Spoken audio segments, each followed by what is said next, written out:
Final ఇండియాలో the most expensive film అయిన Pushpa 2 cinema దిగి నిన్నటితో 12 రోజులను విజయవంతంగా పూర్తి చేసుకోగా బిఫోర్ రిలీజ్ కి ముందు నుండే తెలుగు, హిందీ, కన్నడ, తమిళ్, జపానీస్ అని కాకుండా ప్రతి లాంగ్వేజెస్ లో కూడా రికార్డులన్నీ రప్పమని నరుక్కుంటూ వచ్చాడు మన బన్నీ అన్న. అయితే ఈ సినిమా మొదటి 11 రోజుల్లోనే ఎవ్వరూ ఎక్స్పెక్ట్ చేయని కలెక్షన్స్ ను తెచ్చి అరాచకమేంటో చూపించింది. ఇండియాలో మొత్తంగా 1000 కోట్లు సాధించిన సినిమాలు 7 మాత్రమే. అవాయిడ్ పుష్ప 2 అది చివరిలో మాట్లాడుకుందాం. ఇక ఇప్పుడు ప్రెజెంట్ ఇండియాలో టాప్ లో ఉన్న హైయెస్ట్ గ్రాసింగ్ మూవీస్ లిస్ట్ తీస్తే టాప్ 1 లో దంగల్ సినిమా 2000 కోట్లతో ఉండగా బాహుబలి పార్ట్ 2 సినిమా 1810 కోట్లతో సెకండ్ ప్లేస్ లో ఉంది. అండ్ త్రిబుల్ ఆర్ సినిమా ఇంచుమించుగా India, Japan, overseas total world గా కలిపి 1300 కోట్లతో థర్డ్ ప్లేస్ లో ఉండగా KGF 2 సినిమా 1200 కోట్లతో ఫోర్త్ ప్లేస్ లో ఉంది. ఇకపోతే షారుఖ్ ఖాన్ గారి జవాన్ మూవీ 1148 కోట్ల రేంజ్ వసూలు చేసి 5th ప్లేస్ లో ఉండగా అగైన్ షారుఖ్ ఖాన్ గారి పఠాన్ మూవీ 1060 కోట్లు కలెక్ట్ చేసి 6th ప్లేస్ లో ఉంది. ఫైనల్ గా అగైన్ ప్రభాస్ గారి మూవీ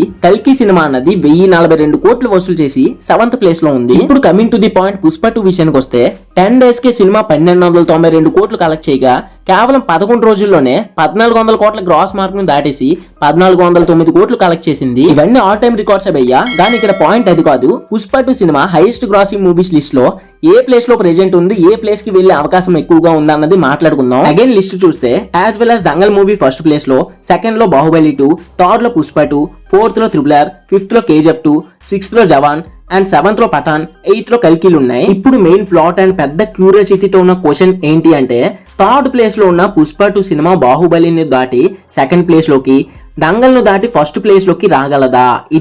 ఇది కదా సార్ అసలైన క్యూరియాసిటీ. అంటే సినిమా రిలీజ్ అయిన రోజు నుండి చూస్తే 10వ రోజు సెకండ్ సాటర్డే పడింది, హాలిడే కావడం అండ్ మూవీ మీద ఉండే మంచి పబ్లిక్ టాక్ తో 100 కోట్ల గ్రాస్ ని ఈజీగా కొట్టేసింది. As well as 11th day Sunday పడడంతో 120 కోట్ల వరకు గ్రాస్ కలెక్షన్స్ రప్పించింది వరల్డ్ వైడ్ గా. రిలీజ్ అయిన 10వ రోజుకి 100 కోట్లు, 11వ రోజుకి 120 కోట్లు కొట్టడం ఇప్పటి వరకు ఇండియన్ సినిమాలోనే ఏ సినిమాకి కూడా పాసిబుల్ కాలేదు, included Rajamouli movies. But Pushpa part 2 సినిమాకి పాసిబుల్ అయింది. ఇందాక మనం మాట్లాడుకున్నట్టు పుష్ప పార్ట్ 2 సినిమాకి కేవలం 11 రోజుల్లోనే 1400 కోట్లు గ్రాస్ వచ్చింది. నేను ఈ వీడియో చేస్తున్న టైంకి సినిమా రిలీజ్ అయ్యి 13 రోజులైంది.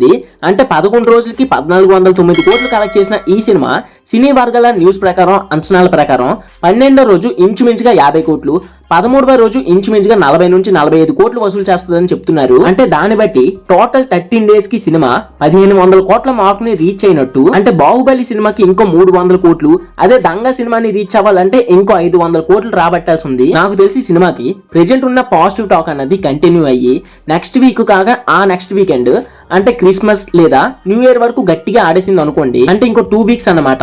ఇప్పటికే సినిమా నార్త్ లో 600 కోట్లు కొట్టేసింది. ఈ 2 వీక్స్ కూడా లాంగ్ రన్ ప్లస్ అయితే కనుక ఈజీగా సినిమాకి నార్త్ నుంచే ఈ 2 వీక్స్ లో 200 కోట్ల గ్రాస్ వచ్చేస్తుంది, నాది గ్యారంటీ. అలానే తెలుగులో కూడా క్రిస్మస్ కి, న్యూ ఇయర్ కి సరైన సినిమాలు లేవు కాబట్టి ఈజీగా 2 నుంచి 300 కోట్లు ఓవర్సీస్ అండ్ తెలుగు కలిపి ఈజీగా కలెక్ట్ చేస్తుంది. అంటే ప్రెజెంట్ 13 రోజులకి సినిమా 1500 కోట్లు కలెక్ట్ చేస్తే ఇంకో 2 వీక్స్ ఇలానే మంచిగా బాక్స్ ఆఫీస్ దగ్గర పెర్ఫామ్ చేస్తే గనుక లాంగ్ రన్ లో 1900 కోట్ల నుండి 2100 కోట్ల మధ్యలో కొట్టొచ్చు, నాది guarantee. Prabhas and Allu Arjun fans నిబ్బాల్లాగా కామెంట్ సెక్షన్ లో ఫ్యాన్ వార్ చేసుకోకుండా ఒకసారి నేను చెప్పిన పాయింట్ లాజిక్ ఆలోచించండి. గత 7 ఇయర్స్ నుంచి బాహుబలి పార్ట్ 2 రికార్డు యొక్క దరిదాపుల్లో కూడా ఏ సినిమా వెళ్ళకపోయింది.